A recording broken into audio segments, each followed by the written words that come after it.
Hello, everybody. My name is Marsh, and this is my review of Towers of Midnight, the 13th book in the Wheel of Time.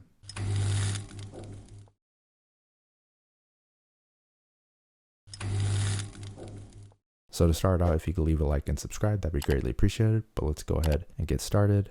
Okay, first and foremost, this is going to be a spoiler-filled review. So if you haven't read the book yet, feel free to click off and then come back once you finish it.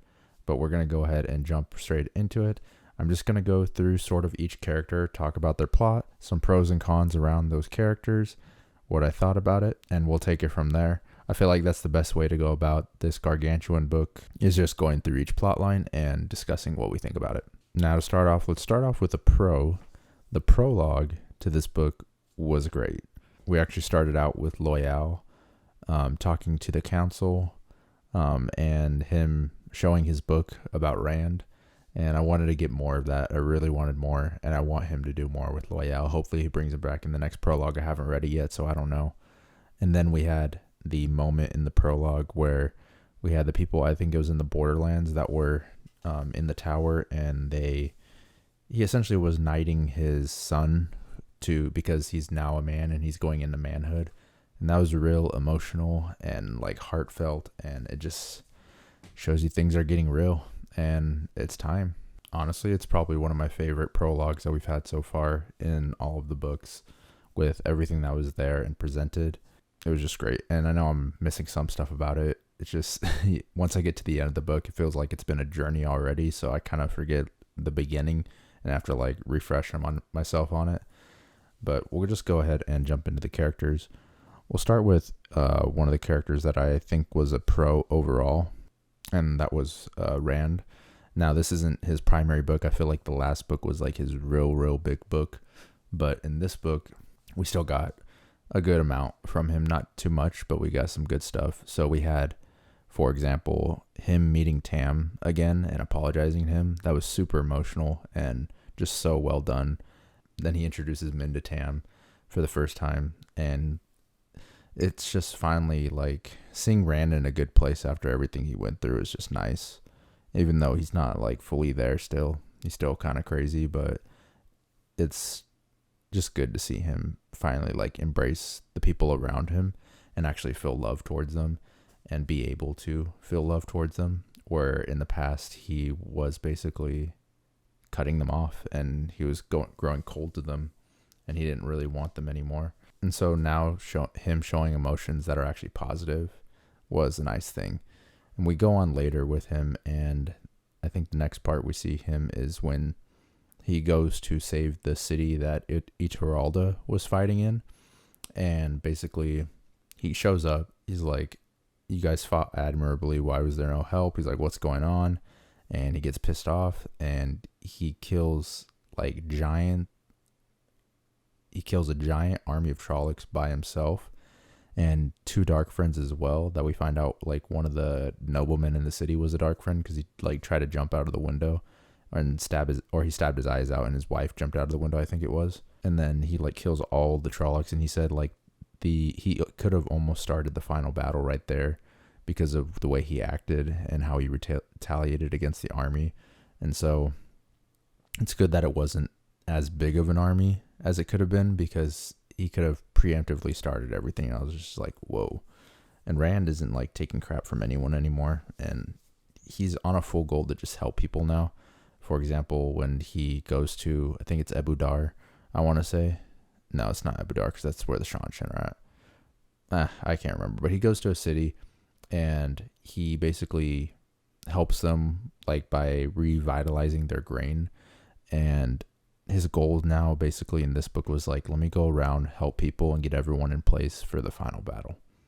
And that's shown at the end as well, when he goes to meet the Borderlanders, who are in the like the steading sort of. It's not an actual steading, but like the bubble where he can't channel.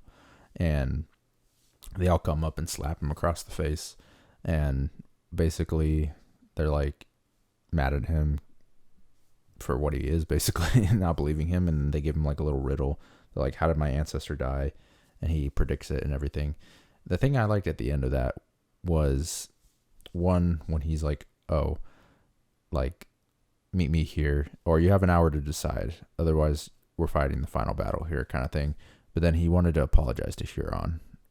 He's like, there's a person called Huron that you sent before. Send him again when you want to talk to me, because I want to apologize to him. And that felt good, because when he was like mean to Huron when he first saw him, that actually hurt me, because Huron was so excited to see him, and he's just like, my friend, my good old friend. And him being rude to him just hurt. And so it was good to know that he's going to apologize and try to make amends with Huron. And then one other thing as well that happened, Cadsuane finally acknowledged Rand for who he was, and basically told him, like, or is he going to stop calling him boy and start calling him by his name? Because he's like, yo, I'm 400 years old. I'm Lews Therin Telamon. Like, you got to respect me. I'm older than you. And she's like, yeah, I guess you got a point. And so she is no longer going to call him boy and actually give him some respect, which is nice, because Cadsuane is very disrespectful as a person. That's about it for Rand. It's a pro overall. There wasn't really any negative aspects in terms of his viewpoint chapters that I can remember.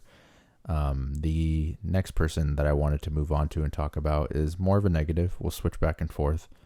And that would be with Elaine. I just don't like Elaine, to be honest. I think it's her arrogance partly. And it's like the way she was treating Brigitte and everyone else around her. She's like, oh, there was a foretelling that Min said, I'm going to have my babies and my babies are going to be alive. And so she thinks she could just do whatever. And even Brigitte calls her out on it. And it's just like, girl, you need to like be careful and like not disregard everyone. Because yeah, maybe your babies are going to survive no matter what. You could get captured by the Dark One, and then he forces you to have the kid, so he has the spawn of Rand, and then he just kills you. Like, it doesn't mean you're going to live. And you're just bringing everyone else into danger. Like, when all those people died to the Black Aja, who's to say that they wouldn't have survived in a different situation? Like, yeah, your babies could still be born, but, like, you could have, like, kept more people alive on the way, if that makes sense. So I don't really like her idiocy when it comes to that. And the way she just treats everyone around her. She's just very arrogant, and I know she has to be, being a queen. But, like, I don't enjoy her viewpoint anymore. And so I'm glad we only have one book left, because she's just my least favorite of all the characters. That being said, there is good things or important story beats that happen with her.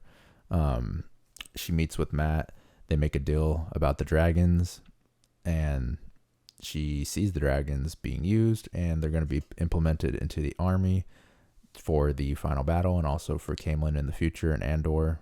And then also she tries to copy the Fox medallion. She fails, but she gets like ones that are like not quite perfect, and she uses them to interrogate the Black Aja, find the traitors out, almost dies. So that was important. She takes over the Sun Throne, which was important. So there's definitely important beats that happen with her. I just don't like her. I'm sorry, but she just annoys me. And the way she treats Perrin as well, as like a usurper. I guess he is a usurper in the Andor, but like you never gave two rats asses about the Two Rivers. So like, what do you expect? And he's your friend. Like, everyone is still so petty, and it's like, we have the final battle to worry about. Why are you bickering over this crap? Worry about the final battle. Like, come on. And then bicker afterwards. I don't care. But that's all I have to say about Elaine. We'll move on to the next one, which will be a positive, and that is going to be with Mat. So Mat, it started out as like a negative. I was kind of annoyed how long it's taking for him to do stuff. And I feel like he's been sitting there for the last like 3 books, like, and just doing nothing basically. Like, all he did was go to a weird zombie town, get a letter, and then like sort of hide from the Golem for like 2.5 books. And it's like, when are we going to do something with Mat? Come on, let's get going. We know about the Tower of Genjai for like 2.5 books now. Can we like get there? Can we do some stuff? Come on. And it's like, finally we did stuff. The first good thing was when he killed the Golem. Well, he didn't kill the Golem. He put him in like perpetual state of falling in some weird void. And so that was good. I liked the way he did it, tricking him and pushing him into the portal and doing all that in the fiery house. It was intelligent and smart. But the real meat of the Matt story is the Tower of Genji. Let's be real here. Before we get there, we learn that through Brigitte tried going there as well and died in there, trying to get her, the person she loves, saved out of there. And so they eventually, all that stuff happens. He meets with Perrin. They catch up. They're best buddies again. And then he goes off with Noel and Tom. Noel's obviously Jane Farstrider. I think everyone knew that for the last 2 books, especially when it was so obvious when he's like, my cousin was Jane Farstrider, or he's like, I've never been to the Tower of Genji. I'm sure Jane Farstrider would have loved to see that. It's like, okay, no, we get it. You're Jane Farstrider. We know it, but I still miss you. But they go in. He rolls his dice, and he's using his luck to gamble and go through the corridors. They get Moiraine. They make a deal, but only the foxes cannot attack them on the way out, but the snakes can still attack them. The snakes start attacking them. Noel sacrifices himself to save everyone.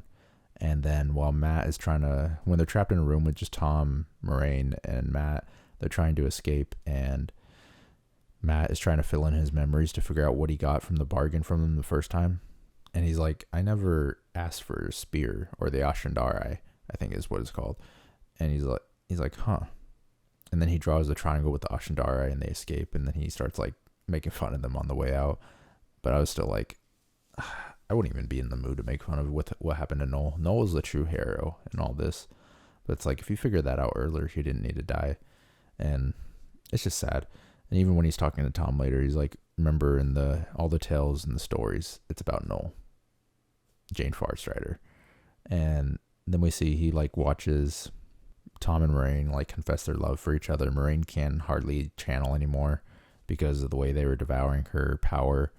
And so I want to really see her reunite with Rand. I want to see what happens. I hope that happens.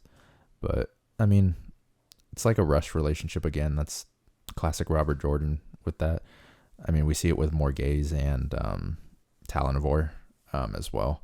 But, I mean, the things are in place. It's just, they just kind of happen. And they're like, let's get married instantly with a lot of his stuff. And I guess the clue is Tom clutching the letter. He's like, you didn't pay attention. They knew that people were going to question it. So they're like, you didn't pay attention close enough. So that they already knew. But yeah, Matt overall was a positive. I'm glad to see where we're going in the next book with him. Oh yeah, and he lost his eye. And let's go ahead and go to more of a negative. This is more for the Gawain parts, not necessarily the Egwene parts, partly because they're all interconnected. Gawain's kind of just annoying. I think part of it is his stupid vendetta towards Rand with no evidence at all. And I think he's better now. I think they fixed him halfway through the book. So at the beginning, he still has that stupid arrogance. And then after he has that talk with Elaine, he kind of gets a realization and it fixes him. He's not as annoying. He kills the Blood Knives protecting Egwene, and then he takes their Terangrial, becomes her warder, and he's not as bad at that point. He kind of gave up the Rand thing, which I think was his last step before he could become Egwene's warder, was kind of letting go. And I mean, I think they forced him to give it up beforehand, because if he just saw his mother, it'd be more of an existential crisis, because he put such a vendetta for so long. I thought him taking the Terangrial, I thought, oh, are we going to do a thing where he puts them on? And I know for the Blood Knives, they would poison them whenever they were wearing the rings. I'm like, is he going to put those on and then attack Rand at the final battle and be like, you killed my mother? But he saw his mom now, so I doubt it. So we'll see what they do with that. But I guess he's not going to fight him anymore. We'll see what happens. But yeah, I didn't really care for Gawain. He's kind of arrogant and annoying. But Egwene, there's certain parts I like about her. When it comes to certain things, she's just okay for me. There's nothing bad per se. I don't like how she disagrees with Rand in certain aspects. I feel like she's just trying to show authority in those avenues. But then the way she does the tower politicking with the other people, where she catches them in the meeting, and then she's like, oh, now from now on, every meeting has to have all 12 watchers in their place, or they have to call a surrogate, and everyone needs to be called. No more secretive meetings. That's good. And we'll see I think it's a good step going forward. So we'll see what happens with her. I don't care for how she got the collar off of her so easily in the dream world. I guess it makes sense because they set that up with Perrin and how like the Balefire he blocked and how everything is like not real and the one power doesn't matter as much. So it makes sense like logically. I just don't think it was a good step. I think it could have like been done better, or like I think if it was just like weaves, it'd be more believable, if that makes sense. But I'm overall okay with Egwene in this one. I feel like her book was last book, and I'm kind of like done with her storyline because I feel like she fulfilled her arc in the last book, if that makes sense with what she did. But we'll see what happens in the final book with her. A few more characters to cover before we get to Perrin. I want to say Perrin for last since he's kind of like the big one. Perrin and Galad at least. Oh, we have Aviendha. She goes to Rhuideon and she goes through the gates and she gets the past of her people, and then she's like, yo, what if we like tried this again? And she like feels it because she can sense what ter'angreals are, and it like feels weird, and then it like flashes and she sees the future of her people. That was really interesting. I think if Robert Jordan was still alive, that'd be something set up for future series if he wanted to do that. But to be quite honest, I'm not really interested in the future of what happens after the last book. Maybe that'll change my mind once I finish it, but I'm kind of like, I was always under the assumption that everything's just gonna like burn to ash or something, and the whole world's gonna get destroyed, and like the wheels broke and people live their last lives, kind of thing. But we'll see how the ending is. Obviously, don't spoil me, please. I'm literally one book away. But it was interesting to see how the Aiel fell apart, basically because they were warmongering, and like one of them was stealing Seanchan like contingency plans and like pretending for them to be actual plans against Caemlyn to trick Andor into fighting, and basically it turns into a war against Seanchan versus Aiel, basically. And so there was a pact made with the Seanchan somehow. So I'm assuming that's because of Mat. Basically, they decided to separate and stay in their own lands, I'm assuming, for the most part, and not go to war. So there's like some type of peace pact. The Peace of the Dragon is what they kept calling it. I don't know if Mat has to do with anything with that, but we'll see in the final book for that. But it was interesting to see her go through that and become a wise one. And then she had that weird like old lady that was with her like randomly and then like disappeared. There has to be more about that. I'm sure someone has like a lore theory video around that. Finally though, let's go ahead and get to Perrin and Galad. So this was Perrin's book, I would say, for the most part. It was mostly about him finally coming to himself and figuring out who he was as both a wolf and a human and what his balance is. And we saw that through him fighting Slayer and being trained by Hopper, all of them getting murdered, and him learning to control the dreams, going to nightmares, and be a master of the dream realm, as we see later, where he like can literally stop Balefire. And it was well done. I think it could have been better. I don't know how per se. Like, I know some people complain about the trial. I don't really have issue with the trial at hand. I understand it. I don't think it took up that much time. I think more it was just an object or a reasoning to be like, oh, we need Perrin to spend time in the dream world to get this done. And it's just like, I wish like someone like Galad would see everything for what it was, like clearer sooner. I guess it's easy for us to say since we had the perspective of Perrin through all the books. But like even with Morgase like revealing herself and like talking to him, it helped. And we saw like he didn't get executed or anything. It was kind of predictable, the outcome. I knew he was going to be like, well, let's wait till after the final battle. The part I didn't predict was him being like, but I'm not going to say your sentence now. That I didn't know he was going to do for Galad, but I mean, I knew it was going to wait till after the final battle because it didn't make sense to put Perrin up to that now and to have them fight in general, especially with all the evil going around. And so it's nice to see the White Cloaks actually like not be idiotic for once. They were, but like not so idiotic that it like kills all of them before the final battle. And Bayar's finally dead, so good riddance. I'm tired of like hearing about him. Little Golem looking dude, like, or Schmeagol or whatever you want to call him. Like, I don't know, he's a little rat, but it'll be interesting with that. And then I overall like Perrin, what he did. When Hopper died, it was sad. I felt it a little. And then he's like building the hammer for Hopper and everyone else, and it was emotional. And then I think it's Niald, I want to say it's one of the Oshaman, was like helping by like putting his power into it. It's the first like power forged weapon. And so that was interesting to see. And I guess it like has like a fire hammer, so it like sears like the enemies when it hits them. I don't know how useful that is unless it could actually like blow fire or something. Because I mean, either way, you still got to hit them with the hammer, but it's still cool. And then we saw him like save Galad in the army and everything. Galad's like, okay, we'll follow you. And then I loved when he was talking with Eleni. He's like, I'm not gonna put up with your crap. We're the two rivers, and either way, after the final battle, we'll deal with this crap if you don't want to. And then they like make amends and they figure out a pact and a treaty. And I'm like, go two rivers, let's go. But it was good. I really enjoyed like where they went with him. And Perrin was one of my favorite characters from the beginning. And I think it was a disservice what happened to him, because I feel like they just put him to the wayside for so long. And he was one of my favorites. So I'm happy to see him get the limelight. Because of the trio, he was, I mean, Rand I think is my favorite now. But Perrin was a favorite for my majority of this. Mat's never really been my favorite. I have a theory that people enjoy Mat so much because there was so little in the slog that Mat was one of the few shining lights in the slog, if that makes sense. So I feel like that's where people get attachment to Mat, because I don't really care for his character, to be honest. But I like the things that happen around him. It's interesting. But yeah, that is Towers of Midnight. One more thing I wanted to mention. The Black Tower, that still needs to be resolved, whether that's a war. So I don't know if that's going to happen like in the first half where Rand has to go and like infiltrate, or it's going to be Logain. Logain has to infiltrate the Black Tower and like kill time. I don't know. Or if they're going to like fight the final battle and like fight against each other. We'll see what happens. That's interesting because there was like weird zombies at the end of it all where I feel like time is using some type of compulsion to turn the Ashaman into zombies to be under his control. Like by the way those characters were acting at the end, and even some of the Aes Sedai were acting.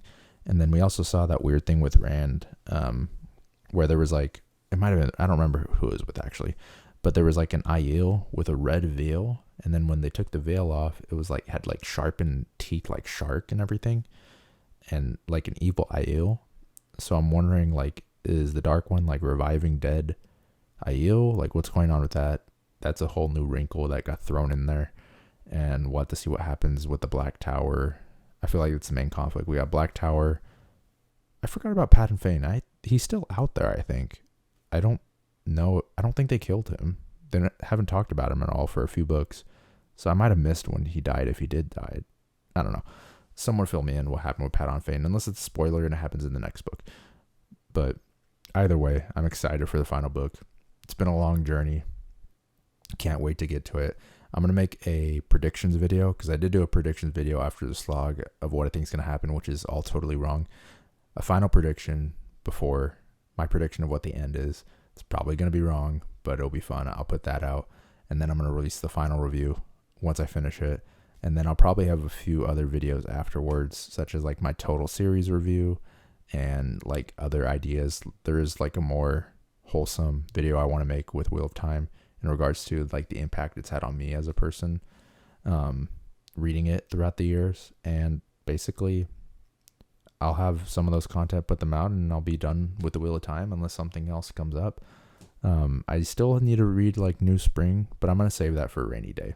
I want that for the future, because that's knowing I have something from Wheel of Time to hold on to and read by Robert Jordan, and I can choose when to do that, and it's something new, is something I want to hold on to and keep for myself for a while.